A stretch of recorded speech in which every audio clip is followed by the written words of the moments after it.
Hello, everybody, and welcome into Speaking Steagles, the premier Pennsylvania pro football podcast. I am Nick Bate. He's Ricardo Martinez Paz.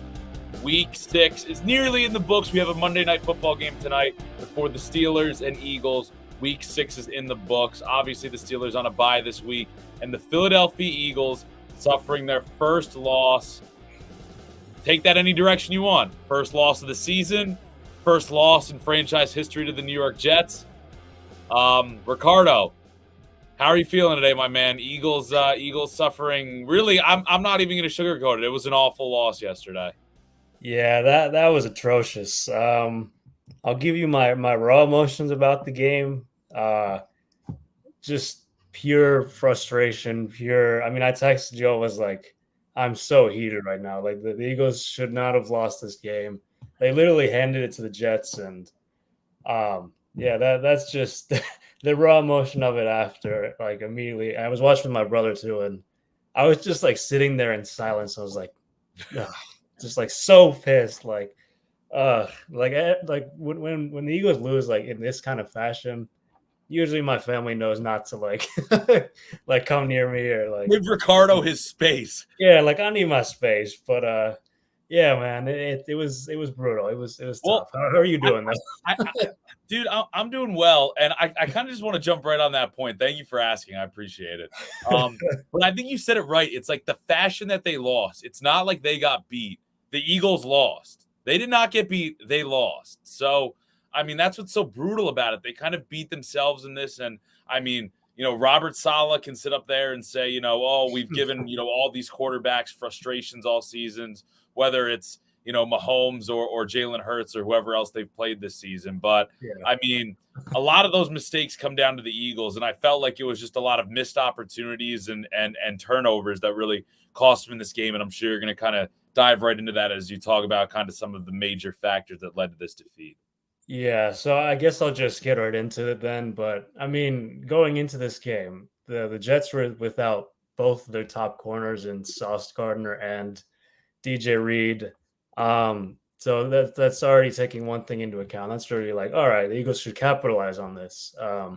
And I also said last week, the only way really that this game will be close is if the Eagles turn the ball over, which is exactly what they did, as we've been talking about just now. And that kept them in the game the entire time. So I'll just get into them. The 3 interceptions and a fumble. Okay, yeah. The first interception wasn't really on Jalen. That was more on Dallas Goedert for dropping the ball, and then it just ricocheted into Quinn Williams' hands somehow. But that all right, fair enough. That was just one of those you just kind of brush aside. That was yeah.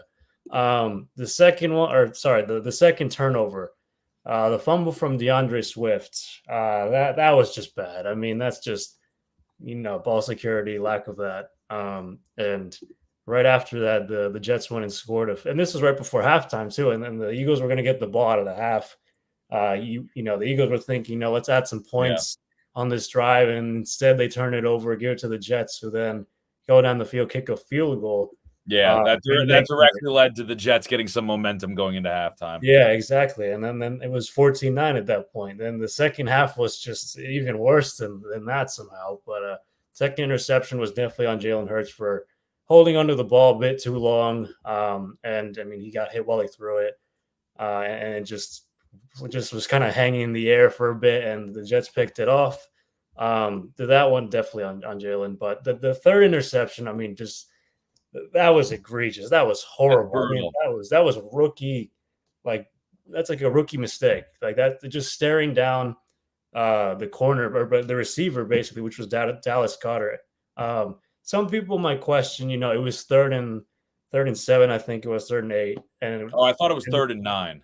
So the distance. 3rd and long. It was 3rd and long essentially. Yeah. But people were like, "Oh, why didn't Nick Sirianni run the ball?" Like, I mean, I knew they were going to throw it. It's just because they're aggressive. I think the Jets didn't have a timeout, or maybe they did. But I just knew that the offense was going to come out throwing to try and end the game, essentially. And that pick was just terrible. I mean, there was also two defenders in the area, and Hurts stared Dallas Goedert down the entire way, and then I mean the Jets scored and took the lead to make Yeah, it 2014, and then that that last that was drive, there was that nothing. was They pretty couldn't much the turn ball anything. game. Yeah, Yeah, yeah. And I mean, I'm not going to blame for the defense on the touchdown because they kind of just let them. you Which, had to at that point. yeah, exactly. And Because a field, even if the Jets had run down the clock there and been able to kick a field goal, that would have been, that would have iced the game in itself, essentially. yeah, but those were definitely the most. I mean, those were very costly. Clearly, they're also. We I mean, I we don't know if you want to talk about anything Yeah, like. we have to spend a little bit of time. I think a little bit of time on Jalen Hurts, but first a little bit of time specifically on kind of how the end of that game transpired. So the 3rd and 9 play, you referenced it. I've read a couple articles where people said, why didn't the Eagles take a more conservative approach on that 3rd and 9 play? I'm with you that the Eagles' identity is being aggressive there, and you know that they're going to air it out. And I mean, honestly, for them to go for it there with a passing play, I don't really blame them at all. I think that, you know, I think people would have been surprised if they had decided to run it there. But Yeah, so that's why I think I don't necessarily blame Sirianni as much for that. And I think that the blame really falls more on Jalen Hurts there, that he wasn't more aware of, hey, even if I take a sack here, or if I check it down to a running back, or, if I just scramble and come up with, just like a 3-yard gain and the clock continues to run, even if he actually throws it away or throws it incomplete and the Jets still have, something like a minute 45 and you punt it away there and try and pin them deep. The Jets at that point, through their previous 3 possessions, only had 19 yards of offense. So I think it is egregious, man, that, like, yes, I get the whole trying to be aggressive there, but you have to find a way to not turn the ball over and punt it and let your defense close that out. I mean, I get the whole trying to be aggressive, and there's metrics that say if you convert that first down, obviously you're pretty much essentially, going to have the game won. But there's something to still relying on your defense to close out a ball game. And either way, whether you can convert that first down or you punt it away and close it out, a 14-12 win, no matter how ugly it is still going to be a win. And we've been saying this through the first however many weeks of the season. A win is a win. And here, trying to be overly aggressive and trying to come up with that last first down cost them the win. yeah. I mean, there's not really much more to add on that other than it is on Jalen Hurts. That is all on him. So I mean, Do you yeah, you blame covered it. Sirianni? Do you blame Sirianni or the play call at all? No, I'm not surprised. I literally was sitting there. I'm like, all right, we're gonna throw it. Like I knew we were going to. Yeah. That's just how the Eagles are. That's their identity, like you said. They're aggressive. Like I mean, we've seen that time and time again. We saw it against Commanders too. We're nearly cost them in the end, but in that case, they actually won the game. But this time around, it wasn't exactly that. Didn't play out like that. But yeah, that's just. I'm not going to blame it for that. That's just. I mean, people can say whatever they want. That's just who they are. So Yeah, that's no, I mean, I'm with you. I was not surprised at all that they tried to throw it there. If it was a less conservative team like the Steelers, for example, obviously I think they would have ran the ball and taken their chances yeah, with the defense. But that's just who the Eagles are, and it's probably gonna win them a game or two in that style yeah, throughout the rest of the season. So you know what, it's got its ebbs and flows, and that's not the sole reason that they lost this game. Now, before we go on to your other points from this game, I want to ask you a question about Jalen Hurts too. yeah. I know you referenced the first interception wasn't really his fault, but the latter two, definitely were. He had 280 yards through the air, 3 interceptions, 59.5 was his passer rating. When Yeah. was the last time we saw him play this bad, man? I mean, this was just a bad game from Jalen Hurts. I mean, the first thought that came to mind was the Bucks game in the playoffs, where I think he also turned it over 3 times, and that was what his first full year starting. So um, that's when I think that was his worst game. And then I mean, you might even look at the Commanders loss last year where they turned it over. I think it was 3 or 4 times. But yeah, this honestly might have been the worst performance of his career, which is it shouldn't have been against the team that was out with their 2 starters on defense, 2 corners on defense, and I mean, there's just no excuse for it. There They just really can't isn't. play out this way. But Yeah, I mean, Now, I'm also curious, how frustrating is it for you that the offense struggled this much? And Jalen Hurts had the worst game that he's had in quite some time. And it's after we were sitting on here last week talking about, well, maybe they turned a corner against that Rams defense, and maybe we saw the offense really kind of pick things up. All of a sudden, it comes back here, and I mean, I have to imagine you're kind of back to wondering like what really is this offense at this point? I mean, are like how far back is that kind of in your mind? Where we've been right. talking about, hey, they'll turn things around, they'll figure things out.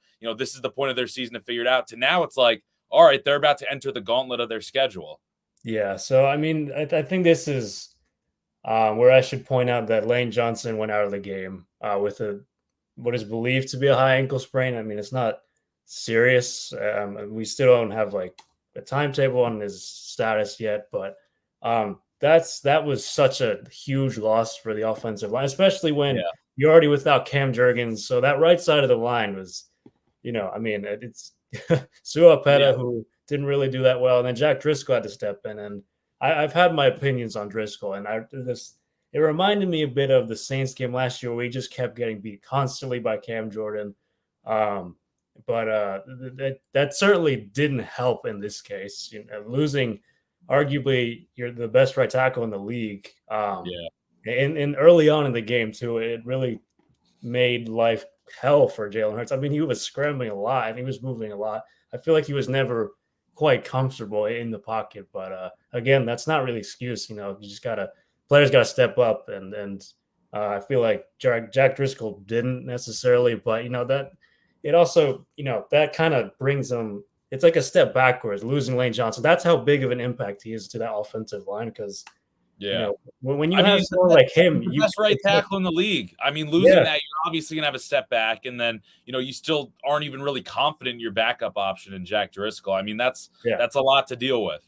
Yeah, and like someone like him who's so good in pass protection, Lane Johnson, I'm referring to. It's like you get more. At least he's. I mean, just in general, a really good run pass blocker, and you could see just the drop off between Driscoll or Lane Johnson and Jack Driscoll. So I don't. Man, it's tough. Yeah, especially considering last week we were saying they turned a corner, but this injury and I mean just the play in general, it was just like 3 steps back. It was just poor all around. Mhm. And all right, well, I have some thoughts coming in my head, but I'm curious if you have any other kind of like Yeah, takeaway that you want to like go to that I could potentially spur some questions off of. yeah. So, So yeah, there's a few other like key players that they don't really show up in. Well, I'll just talk about them. And the Eagles' first drive of the second half, they're at the Jets 49, and Jalen Hurts was under pressure again. He stepped up in the pocket and delivered a really good ball to wide open Devontae Smith, and I don't know how it was so uncharacteristic of him, but Devontae Smith dropped it, and he would have gotten at least 20 yards on that. He was like very much wide open. And then the Eagles punted on that drive, so that's potential points missed there. The second one was the very next drive. Hurts again was under pressure, and he threw it to Kenny Gainwell. And it was right in Gainwell's hand, but he dropped it again, and that would have been a first down to keep the drive going.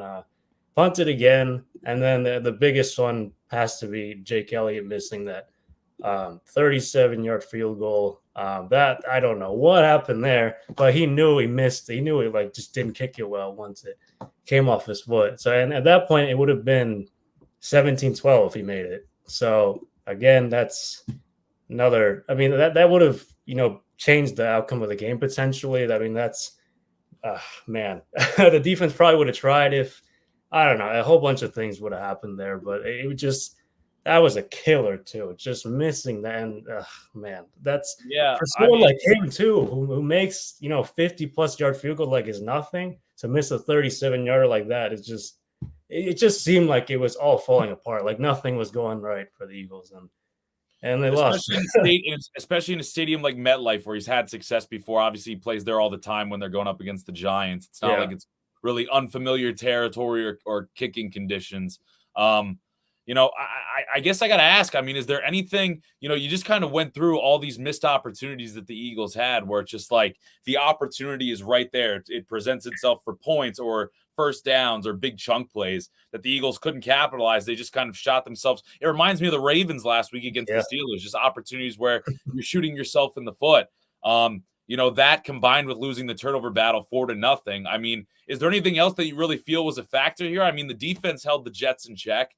They really hemmed in Breece Hall, which I think we both kind of said was the main thing they had to do. Outside of the touchdown, they essentially let him score at the end of the game. You really didn't do much on the ground. And Zach Wilson had a mediocre day. He didn't turn the ball over, but he also didn't throw for, 250 yards. So I really don't know. Can you point to anything else that, outside of the struggles of obviously there's the turnovers by the Eagles and obviously there's the missed opportunities. I mean, does it come down to anything else other than the Eagles just beat themselves by not executing when they needed to? I mean, I guess I'll say this too. The Eagles probably should have run the ball more. That they only had Okay. 22 rush attempts to 45 pass. Like, again, I understand that the Jets were without their top two corners. Yeah, that's fine and all, but like at least make the defense a bit more, honest. Run the ball, and try and limit sort of the pass rush and open up play action. But like the Eagles have been so good running the ball. I don't know What why. what do you think it was more? Do you think it was the fact that the Eagles just didn't run it enough, or was it that the Jets neutralized it enough to a point that they kind of turned to the pass game more? I don't. I don't even think it's. Because if it's the fact that all of a sudden the Jets discovered, hey, if you can neutralize DeAndre Swift in the run game, and the Eagles are going to have this kind of struggle against practice squad corners throwing the football, that's a major concern. I don't think that was the case. I just think that they wanted to punish the two corners who stepped in for the injured Sauce Gardner and DJ Reed. I think that's what the game plan was. I still, but I don't think it was that the Jets figured out the rush attack necessarily because the Eagles just didn't run enough. Yeah. I don't think their plan was just to run to pass the ball more than to run. I don't know. I feel like we even had this conversation a little bit last year, like towards the back half of the season, when the Eagles started to have like those couple of games where they were struggling. We were saying, why aren't they running the ball more? Yeah. And they've looked so good in their wins this year when they are just pounding the rock. So even when Yeah. it's against the stout defensive line, I think I'm kind of with you that they just have to run the football more. I mean, let me also say this too. It probably would have helped Jack Driscoll a bit, and maybe settle in a bit more if they had run it. I think he's better. He's a better run blocker than he is pass protector. But and also the Jets defense was one of the worst in the league against the run going into this game. So you had like the advantage on paper, and they just didn't do it. I still don't know why. DeAndre Swift has been playing so well, and I mean even Boston Scott had a few good plays, good chunk plays, but I just there are so many questions that I just don't know. I mean, it's just all of this sort of caused the turnovers especially. That was the biggest thing that was the reason they lost essentially.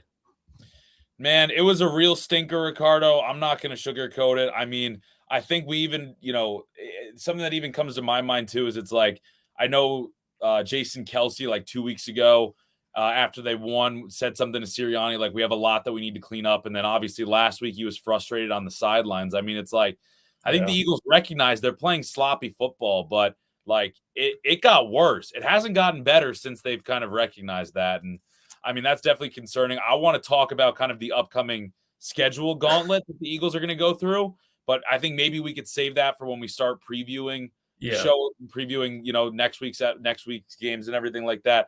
There's a couple things I want to touch on with the Steelers. So, do you have anything else with the Eagles before we kind of move on here? Just injury notes. That just definitely. get through those quick. But most of them were on defense. Like obviously Lane Johnson was the biggest one on offense and the only one really there. But defensively, Reed Blankenship left the game with a rib injury and didn't return. I mean, all these players I'm about to name didn't return. Bradley Roby, who the Eagles signed last week, didn't return with a shoulder injury. I was going to ask you something. Yeah. Is there something up with Keely Ringo? I mean, has he gotten any playing time? Is he dealing with an injury? He's playing special teams. He was the one who caused the penalty, and it was a catcher interference on the punt. Okay. I don't know if you remember that, but yeah, he's been more special teams. I mean, because that was just one thing that caught my eye. Like when they first signed Bradley Roby, I was like, I feel like they would maybe give some run to Keely Ringo before that, but I guess they don't trust him right now. I mean, for a 4th round pick, yeah, it might just be too early in his development, Yeah, and the last corner I'll get to, Eli Ricks left with the knee injury. I mean, his knee bent really awkwardly. It's just a depleted secondary, and they were already without Darius Slay and Jalen Carter and Justin Evans and Sidney Brown, who all didn't play in this game. So I don't know how this defense is still like playing fairly well. How Sean Desai's unit's playing fairly well.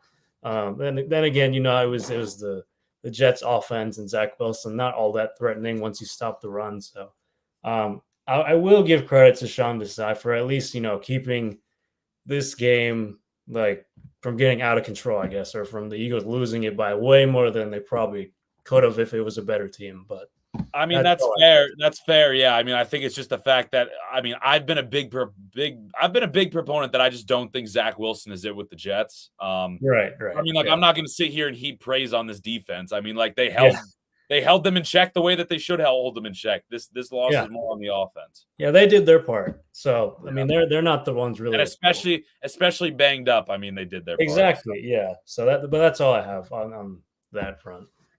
All right, sounds good. Well, I'll spend a couple minutes just with some Steelers updates. I mean, it was a pretty quiet bye week. Sometimes you get like random spurts of news when a team is on the bye week or things that they may be, looking into adjustment wise. I guess the one thing that kind of came out, and this we may have even referenced it on the last episode, but Deontay Johnson has indicated that he's going to be, a full go against the Rams coming off the IR and rejoining the wide receiver room for the Steelers. That's going to be a huge boost to this group. I mean, we've talked about how good George Pickens has looked in recent weeks, and especially his game against the Ravens. He really had kind of a breakout game. And I think with Deontay Johnson coming back, you're going to see less double teams on George Pickens. I think it's going to create some great yards after catch opportunities for Kenny Pickett to kind of find. Deontay Johnson is more of kind of that route runner over the middle, closer to the line of scrimmage, versus George Pickens is obviously focusing more on kind of getting downfield and really getting into his routes. So I think it's only going to help the offense, be even more creative and hopefully get out of this funk, more than they kind of are. I mean, I'll still say that they're still in a funk, even with, kind of some of the progress we've seen at various points throughout the season. But I think that's going to be a huge boost. And then you can kind of you don't have to use Calvin Austin as much, and Allen Robinson can kind of go back to being that full slot role, and I think you kind of see that offense go back to what they kind of pictured it being, from the start of the season, and they haven't, had since week 1. Yeah. So did they activate Deontay Johnson's window? Is that his 21-day window? Because he was on IR, right? He was on IR. I haven't seen like any activation, or maybe I missed it, but like he's been in press conferences and said, yeah, I'm playing against the Rams. Okay, then they're probably going to activate it this week if they haven't already. Well, that's a good sign. I mean, he's the Steelers' best route runner. I mean, it's definitely a huge boost to this offense that definitely needs some. I mean, I don't know, any sort of juice that they can get, really. Yeah, his window was open today, actually. Okay, cool. So so he probably will play then. I wonder if he'll be on a snap count. Maybe not, but hamstring injuries are. Even if he is, man, I think it's only going to help. I think it's going to help Kenny Pickett, and I think it's going to help George Pickens. I think those two guys are going to be the two biggest beneficiaries from this. Yeah, for sure. Although hamstring injuries are no joke. I'm speaking from experience on that. Yeah, no, you're 100% right. 100% right. The one other thing, actually, I have two other things, but one other thing I want to talk about: Chase Claypool was traded again. It was Chase Claypool. The Browns traded Chase Claypool in a 7th round pick to the Miami Dolphins for a 6th round pick. Wow. Yeah. The Steelers really kind of got a steal from the Bears. And, with that 2nd round pick last year, they used to draft Joey Porter Jr. Holy cow.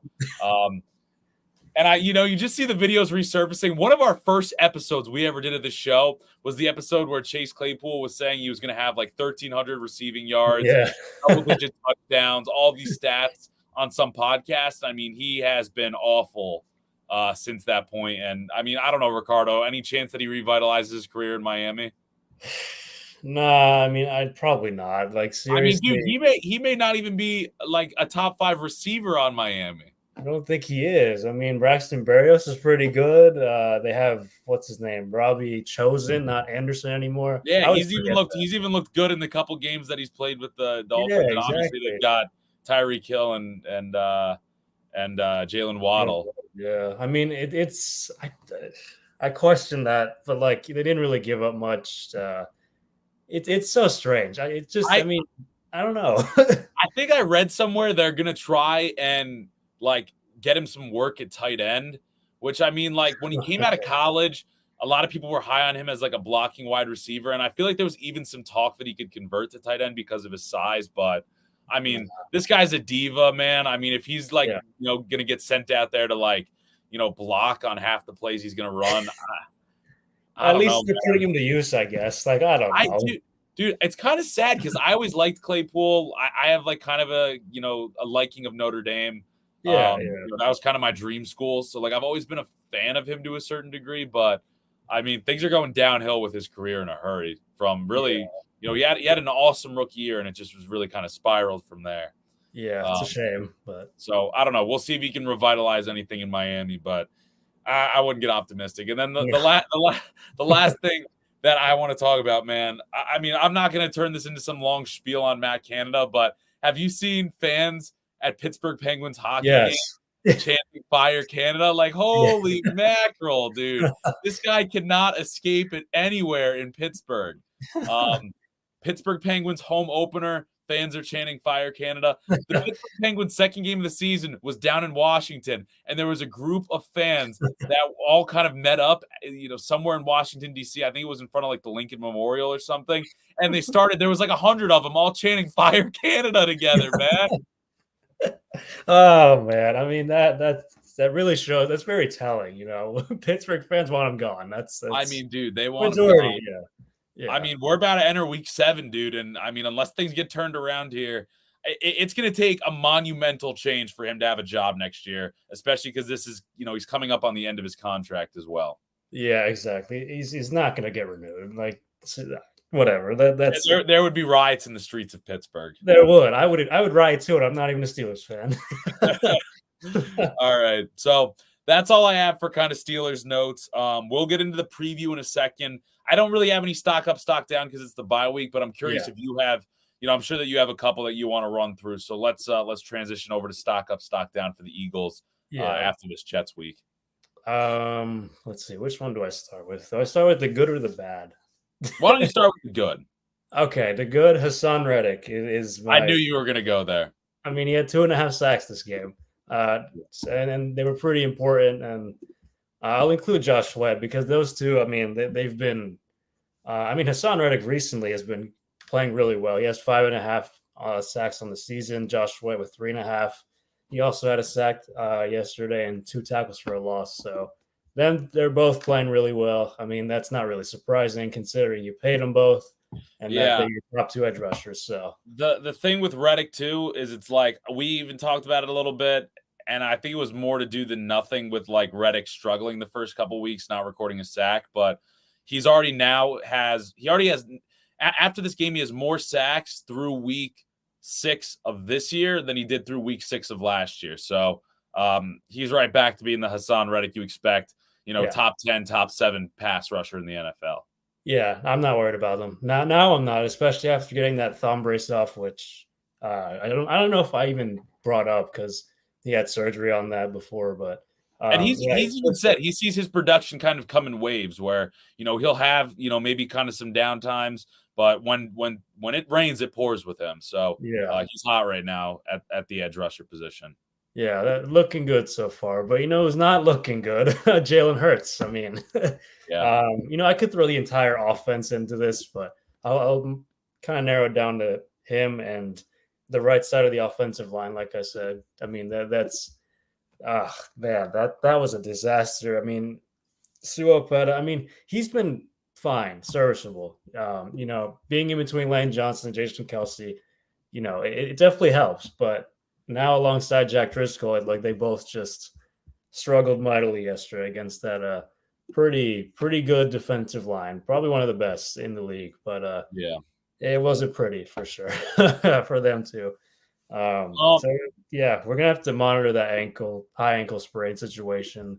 Who knows? I feel like it's Lane Johnson. He could play through it, like if it's not that bad. I mean, he did that last year too. He played with a bunch of injuries last year, but that dude's he's a warrior. But I mean, if it's significant enough and he misses this week against the Dolphins and maybe more time, then that's a bigger issue than to figuring yeah. out how to And I do mean, it. I'm sure we'll talk about that matchup a little bit when we preview the game.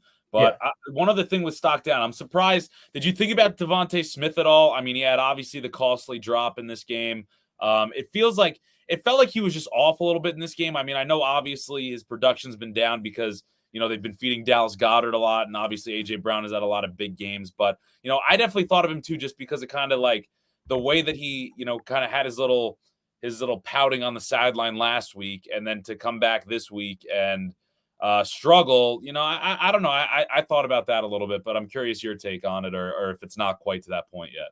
I wouldn't say it's quite to that point yet. I mean, if this kind of continues, I mean, again, like you said, kind of feeding AJ Brown, Dallas Goddard sort of thing. It's uh, I keep saying they should spread it out a bit more. I think that they were trying to feed him a bit more this game, but obviously that costly drop didn't really help him. But um, I think he'll be okay because eventually defenses are gonna probably double AJ Brown or at least put more attention on him, and that should only free up Devontae Smith a bit more, maybe Dallas Goedert too. But I'm not too worried about it yet, even though he hasn't been playing too well. Not that he hasn't been playing well; it's just he hasn't been getting the targets that maybe he normally would get, if that makes sense.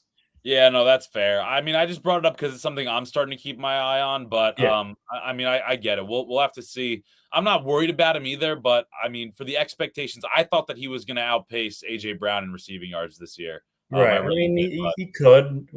There's still time. I'm not. Yeah, I That's mean, true. we'll That's see. true. That's true. What AJ Brown has done in a couple of weeks, Devontae Smith could also very easily do in a couple of weeks. Yeah. Last thing I'll say, Josh Job. That he's my last stock down for this. I mean, he filled in for Darius Slay, who was out with what was it, a neck injury, I believe. And Job was penalized twice, once for holding, then another for PI. And then I mean, he got mussed by Garrett Wilson. He just yeah, it's tough to guard Garrett Wilson. I get that, but he just didn't look all that good on Sunday. So Yeah, that's and Garrett Wilson's, like play style isn't mossing guys either. It's more, yeah, really his ability as a route runner and creating separation. exactly. And then he didn't look too good defending him. So or just in Yeah. general. So the Well, costly penalties, but I mean, I feel like we talked about this a little bit, but definitely the Eagles getting healthy is going to be something that's big, moving yeah, forward these next couple weeks. And I guess that can kind of transition us. So, what do you want to do first, man? Because I kind of want to look at the Eagles' schedule as an outlook. And if you're good with it, let's go right into the Eagles here because I feel like we're hot on it, and then we'll talk yeah, about the Steelers. yeah, yeah, Do you yeah. want to talk about the Eagles' schedule the next, 5-6 weeks, or do you want to talk about this game against the Dolphins specifically first? Um, let's do the schedule first. The next All right. six Because 7 weeks. I mean, this is kind of what we have been saying. Like, eventually, the bill was going to come due. That yeah, the Eagles may have some easier games this season at the beginning of their schedule, whether it's at Tampa Bay or against a middle of the pack LA team, or even Minnesota was not as good. But once you got to this middle section of their schedule, things were going to get tough. And Ricardo, now they're kind of entering the gauntlet of their next couple games. I'll read through them: home against Miami, at Washington, home against Dallas, bye week in week 10. Then they're in Kansas City. Then they're home against Buffalo, home against San Francisco, at Dallas, at Seattle. I mean, how do Yeah. you feel about that with how the team is playing right now? Yeah, I don't feel all that great about it. I'm also going to say this, that the Niners lost yesterday, even though that was very controversial. The refs kind of kind of gave it to the Browns a little bit, but I'm not defending the Niners here. I don't like them, so but I'm just stating a fact. Everyone knows that. But that after that game, I said, you know what, this is the. I mean, even that was just more incentive for the Eagles to win, Yeah. and be 6-0, be the top seed in the NFC, and really, they should have made a statement about it too. yeah, they should have. And now you're sitting here after a loss, you're 5-1, and you're facing this schedule, and considering that loss, how ugly it was, it's not a good look. And you're playing way better defenses too. I mean, talk about. I mean, the Commanders' defense is I think starting to figure it out. The Cowboys' defense, one of the best. I mean, under Dan Quinn. The Chiefs, whose defense is actually playing pretty well this season, probably better than last year. Bills' defense also still really good. Niners, arguably the best in the league. And then the Cowboys again, and Seattle has a really young and solid defense too. Like, it doesn't get easier.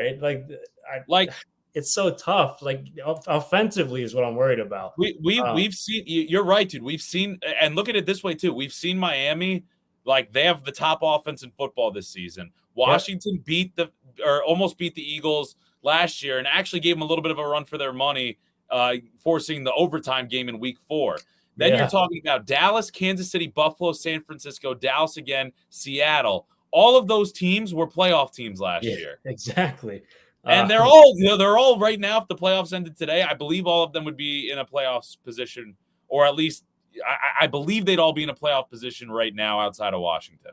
Yeah, so I'm not feeling great about it. And then let me ask you this. Let me ask you this. With how the offense is playing right now, these next 3 games, and this can transition us right into the previewing the Miami game if you want. But home against Miami, at Washington, home against Dallas. Do you think they come out of that 2-1? Do you think they go 2-1 in those 3 games going into the bye? I feel like they have to. The 2-1, and then I mean, I feel like the Dolphins game, you could lose that one because it's out of conference. That's not as significant in terms of playoff seeding in the NFC. So I mean, but then it's like losing 2 in a row. That's still not a good thing either. So I feel like they have to come out at least 2-1. Ideally, be 3-0. That would be nice. That'd be some sort of statement if they came back and rattled off 3 wins in a row like that, especially 2 against division rivals. I mean, that would be Ricardo. If they can beat the most high-powered offense in the Dolphins and then beat 2 division opponents back-to-back weeks to go into the bye, that would definitely be a statement rebound from this loss. But it's going to take some cleaning up to do offensively to do that. I guess I'll just transition to the Dolphins then. Well, one other point I want to make, and then I'll let you go right into the Dolphins. Yeah. Maybe this is a little bit of a wake-up call the Eagles needed, was actually losing a game, not just finding a way to win like we've talked about over and over again. Maybe they needed to really just lose one with Jalen Hurts, having a stinker of a game to really get everybody on the same page and be like, hey, we got shit that we got to clean up, and no one's going to shovel it except for us. So, let's get to scooping this out of here. I know that analogy is kind of gross, but no, I think that's what it takes at this point. You're right, though. You gotta this is sort of one of those things. You process this, then flush down the toilet. Move on to the next thing, and use this as motivation to try and take down the best offense in the league. I guess I should just get into the Dolphins at this point. Get right into it, yeah. It's gonna be tough. Well, actually, here I'll give you some numbers for the Dolphins defense. The Dolphins are 22nd in the NFL in takeaways and 26th overall, just generally defensively. And the Dolphins only have 5 takeaways, so that bodes well for the Eagles. And then in terms of pass and run D, 23rd in the NFL against the pass, 20th against the run. So this is one of those games where it's like, the Dolphins offense is certainly clicking, and it might be a track meet. It probably will be. But if you want to keep up with them, you gotta keep the ball. Just don't turn it over. That's I feel like I've been saying that every week essentially. You can't be giving the ball away to, especially this team with how dynamic, how explosive they are. I'm just going to take an example from a Jets game that the very first drive the Eagles had, that 90+ yard drive that took up like half the quarter. Like that's kind of what you want to do with the Dolphins. You want to shorten this game, not Yeah. give that offense as many possessions or like that many possessions, and just work the clock and really wear down that defense that already isn't that good, which is a bit surprising considering some of the talent they have. But um, you got to keep them off balance. You really got to hone in on the run game. Like, go back to that. Like, seriously, I don't. That's your strength. That's what you're really good at. I'm not saying Jalen Hurts can't pass the ball, but just I would focus running the ball. I mean, like I said, the Dolphins are bottom half in both categories, run and pass Yeah. D. So, really, I mean, in the red zone too, when you get there, you got to score touchdowns because, I mean, the Dolphins aren't going to, they're going to score touchdowns almost every single drive. It's ridiculous how high powered they are. So, like, field goals are not going to do it. So, I think even with the fact, too, that, you talk about the health of Lane Johnson and that right side of the Eagles' offensive line. I mean, they're going to have to go up against guys like Jalen Phillips, Andrew Van Ginkel. Yeah. It's like if you can run the ball and, take some of that pressure off and shorten the game, I think that's the formula on offense because, one or two costly turnovers in a track meet is going to be the difference in a win and a loss. Yeah, and I think they can do that. I mean, you just look at the Vikings game, and the Vikings were bottom half in the league defensively against the run, and uh, they look what they did. They punished them for over 200 yards rushing. I feel like they could do that with this Dolphins team too. Again, I think Jack Driscoll, if he's called into action again, is better as a run blocker than he is as a pass protector. So use that to your advantage at least. Use his strength to your advantage. And you have DeAndre Swift. Like, hello, like he's a dynamic runner. He's a really good runner. So use him. Even Boston Scott too. Like, again, you got to use him more too. But I mean, Kenneth Gainwell maybe not as much. He's more. I mean, he's good in pass protection. I'll give him that. But as a runner, not as good. But use those other two and really, again, try and control the clock and win that time possession battle. I feel like this game more than any, it's going to be that much more important to win that battle because if you're keeping that offense off the field and you're wearing the defense down, that's huge, especially for the home crowd to keep them in it too. It's all huge to at least try and keep up with the team with the team that's just in the Dolphins. Tyreek Hill, Jalen Waddle, like seriously, they're just explosive as hell. Like there's no other way to put that. Yeah, well. I mean, what do you make of the defense? I mean, Buffalo is the only team that held them to, Yeah. I'm let me even look right now. I mean, they've scored over 30 points in all but two of their games. One of them being the loss to Buffalo where they only scored 20. Yeah. So I mean, like this team has gotten to 20 points in every single game they've played. Yeah. Again, I didn't even watch that Bills Dolphins game, so I don't really know what the game plan was. Also, it was a divisional rival, so obviously the Bills and Dolphins know each other better than these two exactly. teams do. Yeah. But I mean, it's like, man, hopefully Darius Slay can get back to 100% and play in this game because Jalen Carter too. I mean, you need those players healthy, and even with them healthy, it's going to be tough because Darius Slay and James Bradbury aren't the fastest guys anymore. They're not in their prime right now. They're still like good starters, but speed wise, it's just not there. That's not their game. So I guess what I would say is keep everything in front of you as it sounds easy to do, right? But it's sort of like a bend don't break sort of thing. Where you don't want those deep balls, because then your defense really softens up and then you're really screwed because Dolphins can do whatever they want. But even then, you got to make the tackles when they're there because these guys are just really fast. If you don't make that tackle, they could go break one, go all the way down the end zone score. So got to be sure-handed tackling, keep everything in front of you. It's really tough. I think it's also the fact like it's bound to happen that Miami's going to have some explosive plays. If you can keep those explosive plays in between the 20s and not let these guys break it into the end zone, that's so huge. That bend but don't break mentality. And then once the field shortens and they get into the red zone, holding the Dolphins to field goals is going to be a win. Yeah. So if the Eagles can do that to a certain extent, I think that's also going to help, that keep them in the game and, potentially shorten the game as well. Yeah, and I'm gonna say this too, that Tua has only been sacked, what, 5 times this season?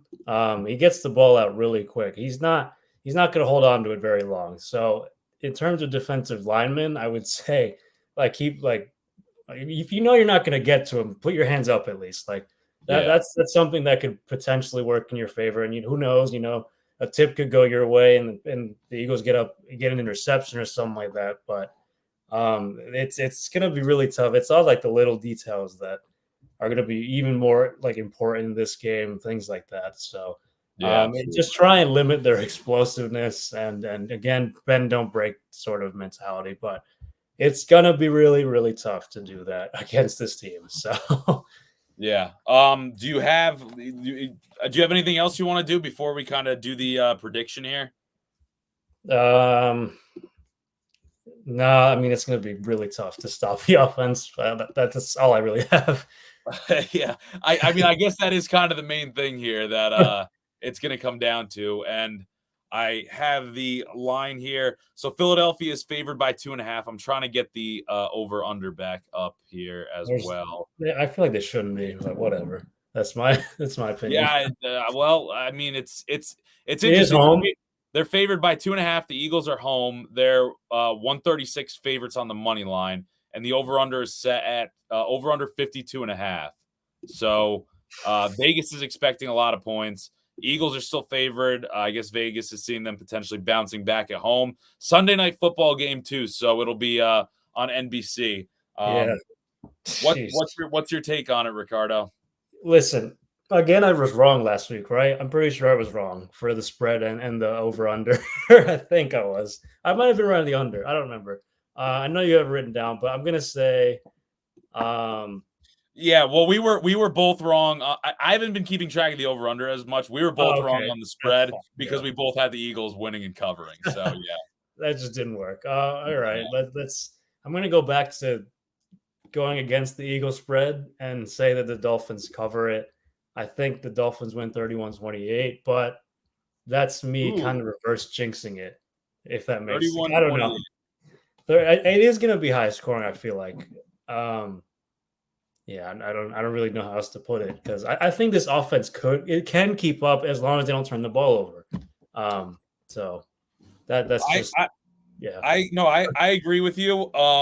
I also think that this over feels kind of high, just because I could see a couple turnovers happening, and if the Eagles can figure out a way to kind of do that, bend but don't break mentality that we've seen and really kind of go back to their ways of running the football, I think the under is definitely plausible, and I'm gonna take the under. I'm gonna go 26. I'm gonna go 26-24 Eagles.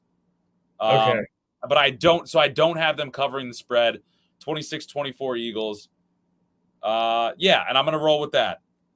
sick. All right. Oh man, I'm not Yeah. looking forward to this. And I don't know why. I just maybe it's just because we lost in this fashion that I don't feel very optimistic about our chances against the Dolphins. But I don't know. Yeah. I mean, and we kind of talked about like these next 3 games. You'd like to win 2 out of 3, and I think if you had to choose, you'd still take the next 2 against the division rivals, even if it means losing 2 in a row and then getting questioned for a couple weeks about kind of like the state of the team. But Yeah, exactly. But we'll so see. We'll see. that's where we're at. We will see. Predictions are in. So now let's transition to the Steelers, who are back in action after the bye. News kind of came out today. There are, supposedly, actually, maybe even been yesterday that this came out, but Kyron Williams and Ronnie Rivers, the top 2 running backs for the Rams, are both banged up. Potentially, neither are going to play in this game. And the Rams are already 18th in the NFL when it comes to rush yards per game. And obviously, we know that's kind of been the downside of the Steelers' defense is trying to stop the run. So if those running backs aren't healthy, that's going to be a big advantage for the Steelers in this game, that they could potentially hone in more on the passing attack of the Rams and trying to slow down Cooper Kupp, who has really bounced back quite nicely in the last 2 games since he's been healthy. He had 7 receptions for 148 yards in week 6. Puka Nacua, 4 receptions for 26 yards in week 6. So maybe we're seeing back to being kind of that main focal point of the offense, and Nacua to a lesser extent, that wide receiver too. So, that's kind of what it comes down to in this game is, keeping Cooper Kupp hemmed in as much as you can. I've talked before about the Steelers don't do a good job against number 1 wide receivers. Obviously, we know Devontae Adams had that huge game when the Steelers faced the Raiders in week 3. No wide receiver really had that for the Ravens last week, but they don't really have a wide receiver 1, in a traditional sense. They have a lot of guys who are all solid options. So that's going to be the big challenge to me is, can you keep Cooper Kupp hemmed in to a certain extent? And, can you whether, Kyron Williams and Ronnie Rivers are healthy, this is a running attack that's in the bottom half of the league. So, this isn't a get right game for the running attack for the Rams. It shouldn't be. This should be a game where the Steelers defense can kind of benefit from a running attack that isn't in the tops of the NFL. And I think that should be where the defense can kind of capitalize to a certain extent. Yeah, and I mean, the Rams are more of a pass-heavy team anyway under McVay, and I believe they're 5th best in the league when it comes to that. But again, that's more. I mean, the reason to focus on the passing attack, and Cooper Kupp just had 148 yards and 7 receptions. Like, he's going to get fed. Like, that's inevitable. And same with Puka Nacua. It's just a matter of kind of not letting those receptions turn into big plays or touchdowns necessarily. And I wanted to ask you this. Do you think with regards to Patrick Peterson, Joey Porter Jr., I don't know if you're going to touch on them. I know we talked about this the last week, I believe, on Joey Porter Jr. potentially playing. He should play more on the outside, potentially putting Patrick Peterson. I don't know. Do you still is that still sort of I don't know if the Steelers are going to go all the way and, start Joey Porter Jr., but I think his snap count's going to be up. I think it's going to be very similar to what it was against the Ravens, or potentially even more. And I talked about this. I mean, I think it makes the defense more dynamic when you can kind of move Peterson around a little bit, kind of have him play in some hybrid roles or, as a slot corner. So, I think if you can get, all 3 of those corners on the field at the same time, it could potentially be an avenue to free up Minkah Fitzpatrick as well, and potentially put a double team on Cooper Kupp. So, I'm kind of for increased playing time. I don't know if they're going to necessarily, have him in there as the starter, but I could definitely see his snap count continue to go up. Because I was going to say, if you put Pearson against Cooper Kupp, I feel like that's a better matchup than. I mean, that's probably like the best matchup you could have. Peterson on top. Potentially, because Cooper Kupp kind of plays in the slot, so does Puka Nacua. So it's like, I mean, there's no real good matchup against these guys. Like you said, it's just kind of doing the damage as much as you can. Yeah, right. I just wanted your opinion on that, and I don't know. Well, no. I mean, I think it's valid, and I mean, I think, especially if the Steelers can slow down the running attack early, and not let the Rams kind of be able to kind of dive into that and kind of have a two-headed kind of attack on offense, then I think you could really see them go more to the nickel and the dime, even when it's not on 3rd down. So, I think that would be a benefit because that the Rams ultimately want to pass the football. Yeah, exactly. Fair enough. So that's kind of the main things I have my eye on as far as when the defense is on the field. As far as the offense goes, the Rams defense is kind of middle in the pack in any kind of statistical category you look at. There was nothing that really jumped out to me as like, hey, here's somewhere that the Steelers can kind of try and attack. I think it really comes down to, don't turn the ball over is the main thing. And, I'm curious. Mike Tomlin, I think, is 12-4 off of bye weeks. So if the Steelers can keep that positivity going, and the offense obviously has some extra time to game plan versus the Rams, who had a game this past week against the Cardinals, against a division rival that they, obviously were focused on. That's what it's going to come down to. I expect, there's no excuse here. I expect the offense to be better when you have this extra time to game plan and you have extra time to analyze film. So, take a step forward. I'm not going to say they need to, fully lean on the running attack and, run it up the gut, because if James Daniels still isn't back and you have Herbig in there again, and all of a sudden you're going up against Aaron Donald. I don't know if that's necessarily the best avenue to have success, but I wouldn't mind seeing Jaylen Warren get, more touches and have it be more of a balance between him and Najee Harris like it was against Baltimore. And I kind of do want to see them try and air it out a little bit with Deontay Johnson back. I'm excited to see how that looks with him back in the fold in the wide receiver room, as I talked about earlier. So, I expect the offense to try and, move the ball again. And I'm cautiously optimistic that they could have a good game against the Rams defense that, like I said, middle to bottom half of the pack in the NFL. Yeah, 24th against the run. So, I mean, you could try and establish that sort of identity again with Najee. And, I mean, you never know. I mean, I feel like it's a weakness. It's probably their worst statistic. Well, apart from sacks, I think they're definitely bottom half there in that regard too. But this, as they can control Aaron Donald and, the other players on the outside who aren't necessarily as good or as notable as big names, I think that the offensive line can do a better job than they have been in recent weeks. So it's health is definitely a big part of it too. But just like you said, they've had 2 weeks now, or this will be the second week of preparation now. So there's really no excuse. I mean, they should play better just altogether. So I mean, offensive line's got to step up for sure. Yeah. And I mean, I think on the offensive line, a point I wanted to bring up is Broderick Jones.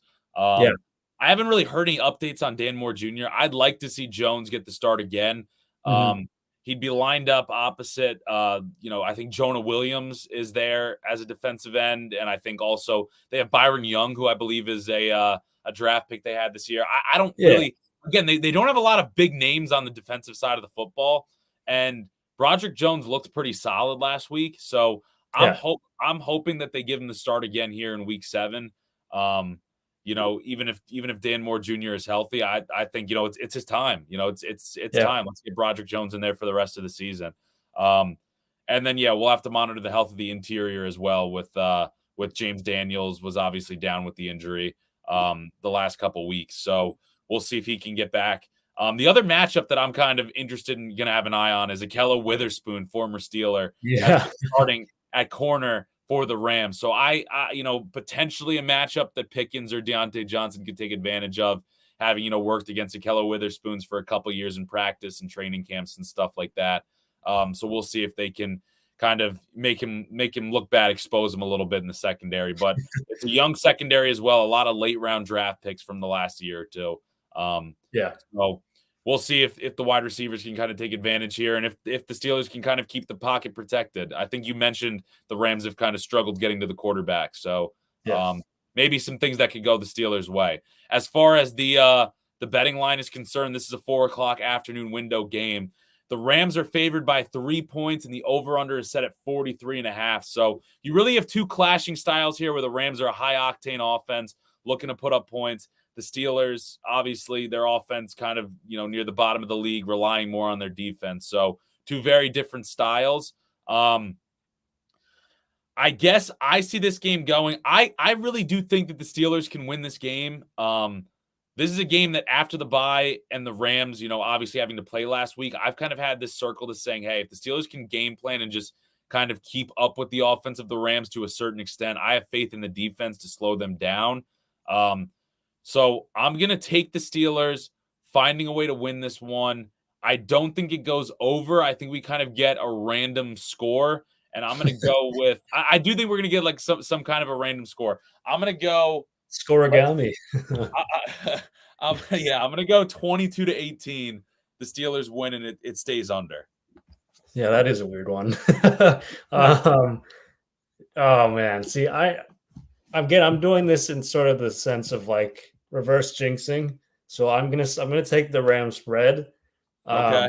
I've been doing a lot of reverse jinxing, which I don't really know if that's worked out too well for me as of late, but I'm just gonna say Rams. But I think the Steelers can win too, but I'm just gonna say 20-16 Rams. But that's just me sort of like 20-16. You have the Rams winning. Yeah, that's just me, like, kind of, Okay. again, reversing it and just being like, "Nah, they're not actually going to." I hope I'm wrong is what I'm trying to say. I follow you. I follow you. All right, so I like that we have a little bit of differentiation here because yeah, last week we were both very wrong with the Eagles. Both of us predicting them to cover the spread against the Jets, which sorry, Oh, yeah, bring yeah. that up again. But Uh, we will see, and once we get like halfway through the season, week 8, I'll kind of update where we are as far as our picks. Again, we only started this week 3 or 4, something like that, but it's fun yeah, that we're kind of keeping track of this going. Maybe the Eagles bye week. I'll tally it up and see where we're at that point. yeah, Um, alright, yeah, I like that. all right, man. Any final thoughts? Phillies game 1. We got the battle of the Zach Gallen and Zach Wheeler going Yeah, tonight. man. So, I'm any final thoughts as we close things out? Hey, go Phillies, man. I'm excited for tonight. Let's have a night.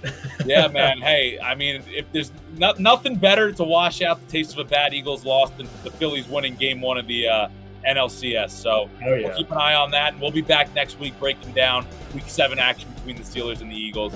Until then, everybody, peace out. Thanks for tuning in. Bye-bye.